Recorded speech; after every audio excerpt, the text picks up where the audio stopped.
Today I'm talking about this wooden planchette with the Heart Sutra on it, discovered inside the Dunhuang cave library. And it is an absolutely fascinating object because it has long distance connections with India, the Middle East, and even medieval Europe. So this wooden planchette is a wooden board with a handle, and this was among the things found in the Dunhuang library cave. As we all know, the Dunhuang library cave was discovered in the summer of 1900, and the first foreigner who came to the cave was Oral Stein, who was there in 1907. And a few months later, Paul Paleo, who was a young sinologist at the time and was leading a French expedition to Xinjiang in western China, he also came and looked through the manuscripts. According to the letter he sent from the caves, he looked through about 1,000 manuscripts a day, and we can see him here inside the cave looking at manuscripts by candlelight. Behind him in the background you can see the manuscripts stacked up high. There are bundles of scrolls, and there are also other kinds of manuscripts there. So this object that we're going to be talking about today was discovered amidst these tens of thousands of manuscripts. Yet, this object itself is relatively unique. It's catalogued as manuscript Paleo Chinois 4520, and it's usually abbreviated in scholarship as P4520. It's 25 centimeters long, kind of the size of a ping-pong racket, except that the racket itself is not shaped like a circle, but it's more rectangular. And as you can see, the surface is colored. It has this dark yellow or brownish color, and it is covered with lacquer, and this color is probably the color of the lacquer itself. The text on it is the Heart Sutra, and it's not the most common version of it, but we'll talk about that a little bit later. The handle itself is not covered in lacquer, so the handle is plain wood, and you can see at the bottom there is a leather cord attached to it. If we look at the other side of the planchette, we can see the text a little clearer because the color is not as dark, it's more yellow. And the text begins on this side, the darker side, and then proceeds to this side here. And the text actually goes from left to right in vertical columns, but from left to right. Another interesting thing that we can notice immediately is the shape of the board that holds the text. On the top it is rounded and the corners are rounded, and at the bottom it has two little arches, which are kind of similar to the hilt of swords you see sometimes. So it's very clear that this was held basically in a fist, and also that this object was done quite carefully. It's not a haphazard object done in a hurry, but something that was done relatively well. It is quite elaborate. So the shape of the board, the shape of the handle, it's all quite ergonomic, and then it's covered with lacquer, so there was quite a bit of effort invested in making it. If we look at it from the top, the lacquer is chipped off in most places, and I think that means that this object has been used before it was deposited into the cave library. So this cave library was closed at the beginning of the 11th century, but because of these signs of wear on the planchette, we can surmise that it went through a period of use before it was deposited there. So it was not created for the sake of being deposited there, but this was an actual object in use. And you can see the leather cord attached to the handle, and it's very likely that the cord was used to hang the object. That also means that when you hang it, the text on it would be upside down, which is actually normal because you wouldn't be reading the text when it's not in use. And we can imagine that the cord would be suspended from somebody's waist or maybe wrist, or perhaps it was hung in the house somewhere when not in use. The use of the leather cord also signifies that this was an object made with care, because it's not just an ordinary hemp thread or cord, but something more stable and enduring. One of the earliest publications in China, perhaps the earliest publication in China about the Dunhuang cave library, was Luo Zhenyu's secret record of the Mogao cave. Luo Zhenyu learned about the discovery of these manuscripts from Paul Paleo, who traveled to Peking in 1909, taking with him some of the most valuable or most interesting objects from among the thousands of manuscripts he acquired at Dunhuang. He took a few dozen manuscripts with him to Peking when he traveled there to buy books. Clearly, he thought that this planchette was among the most interesting things from that cave library because he took it with him to Peking. And this is where Luo Lo Zhenyu saw it in 1909, and within a few weeks Lo Zhenyu published this description or inventory of the manuscripts he saw, and among them he also describes this object. Now, shortly after Lo Zhenyu's article, the Japanese scholar Tanaka Keitaro published basically the same information in Japanese in the journal Enjin under the pen name Kyudosei. This article more or less contained what Lo Zhenyu had said about particular manuscripts, including this planchette with the Heart Sutra. And then we have a larger gap until this object is written about again. And this is done by the scholar Wang Zhongmin, who stayed in Paris for some time and had the opportunity to create a catalog of the manuscripts. Regarding this particular object, this is not a very thorough description and repeats what Lo Zhenyu has said, except that he adds this observation that the shape of the object is like that of a fan. Another 2 decades pass until Fukui Fumimasa and Makita Tairyo published their book, Dunhuang and Chinese Buddhism, and within that book they devote a section to the study of the Heart Sutra in Dunhuang. They look at different versions, and this is how this object comes into the picture. And it's a wooden board shaped like a fan.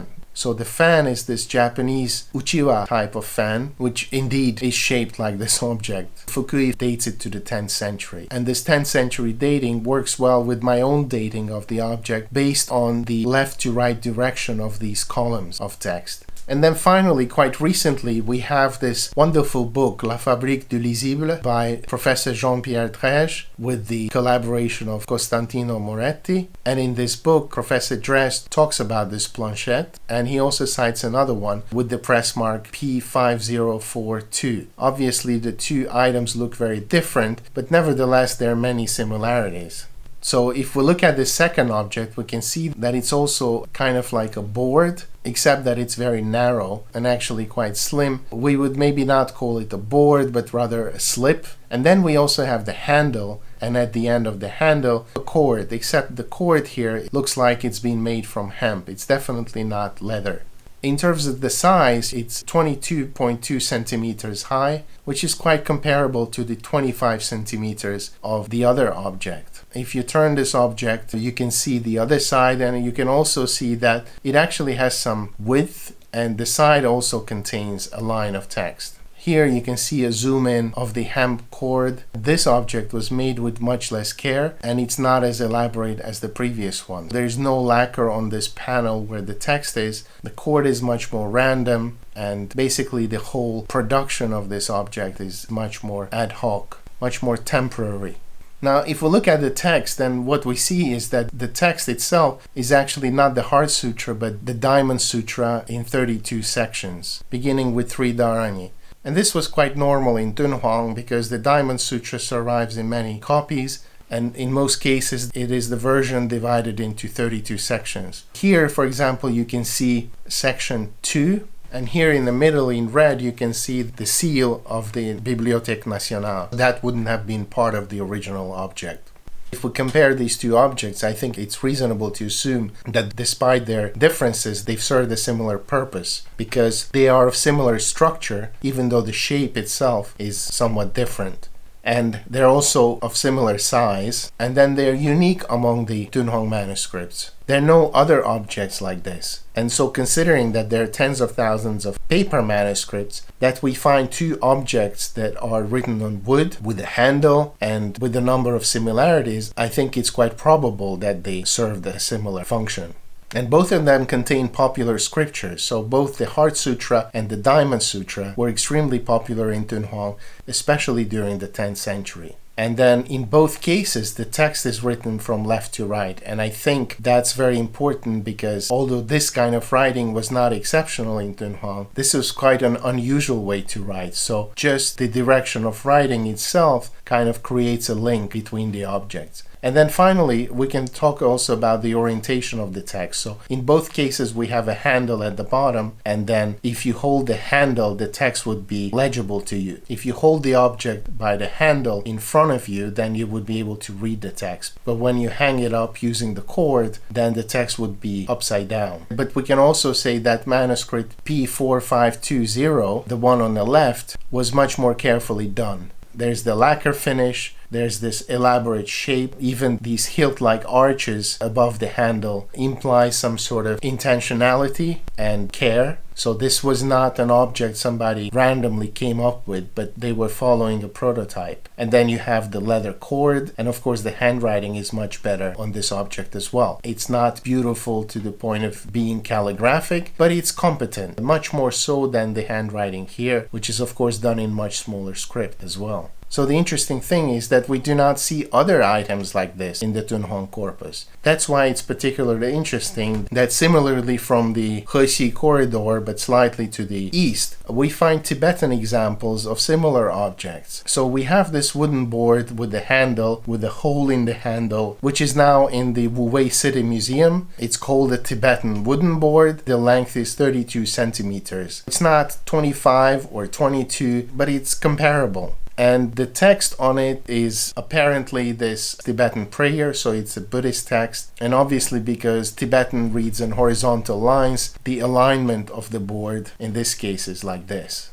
And here's another example also from Wuwei. It's also a Tibetan board. According to my colleague Sam van Skyke, the text on it is tantric prayer, so basically similar to the previous example. And he said that the writing is similar to 10th century Dunhuang manuscripts. And the 10th century would coincide with the Chinese examples from Dunhuang. And here's a bad reproduction of another object, similarly from the Wuwei City Museum. Apparently it's also a prayer, but it's completely illegible in this reproduction. Now we occasionally also see wooden boards in Khotanese. So this is an example from Khotan. It's in the Xinjiang Museum. It's a contract for the sale of a slave. And although it has a handle and it's a wooden board, this object probably cannot be put within the same category. So I'm just showing it for the sake of information, but I don't think that it belongs to the same category. See, the corners are completely different and the type of text on it is also different. The letters are not actually written on the board, but maybe on a sheet of paper which is pasted onto it. But we do have other objects from the region of Khotan, and this is in particular a board from Nia, which is north of Khotan, a site in the Taklamakan desert. And this is a model letter. It's in Kharoshthi script and written in Prakrit. This is much earlier than the 10th century, and you can see that it's 43 centimeters in length, which is actually quite a bit longer. But I think because of the handle, these objects look quite similar to the ones in Dunhuang. And this is the other side. And then we have some other examples also from the same site. There's this one in Nia. It's also in Kharoshthi, and it's probably a contract. So actually maybe this is not so much related to the Dunhuang examples, but related to the Khotanese contract we saw earlier. It's hard to say.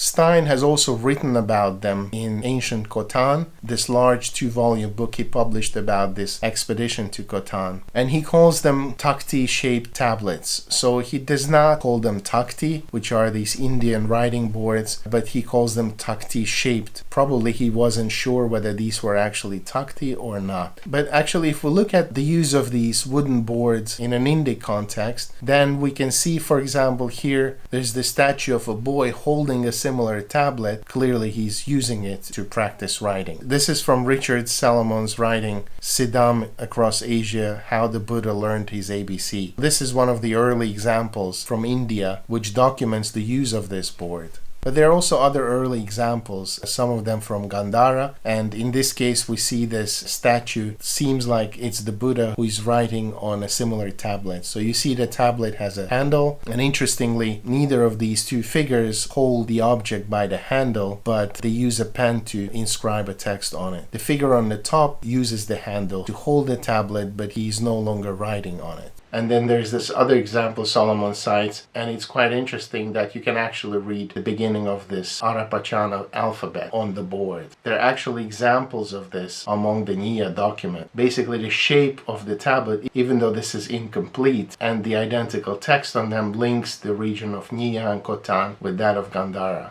The Gandharan and Indian examples are very early. They are from the 2nd or 1st century BCE or perhaps the 1st century AD, and the Nia documents would be a little bit later. But they are all much earlier than the Chinese and Tibetan examples we've seen earlier. Now these kind of writing tablets, which include the alphabet or something similar, are also known throughout the Islamic world. For example, here's a Persian fruitware dish from the end of the 12th century from the David collection in Copenhagen. And it shows a teacher surrounded by students. And many of the students have these writing tablets in their hand. The teacher holds his own board, the handle of which, in contrast to those of the students, is circular and has a hole in it. Each board contains various combinations of letters which the students are learning. So this dish demonstrates the use of takhti-shaped boards in Iran at the end of the 12th century. We can also find writing boards in manuscript illustrations such as the St. Petersburg Makhamat by Hariri, illustrated around 1200 or earlier. A copy of the same text in the collection of the Bibliothèque Nationale in Paris, dating to 1237, shows a group of students holding similar boards with handles. The boards are relatively long, have rounded ends, and the students hold them with their handles upward.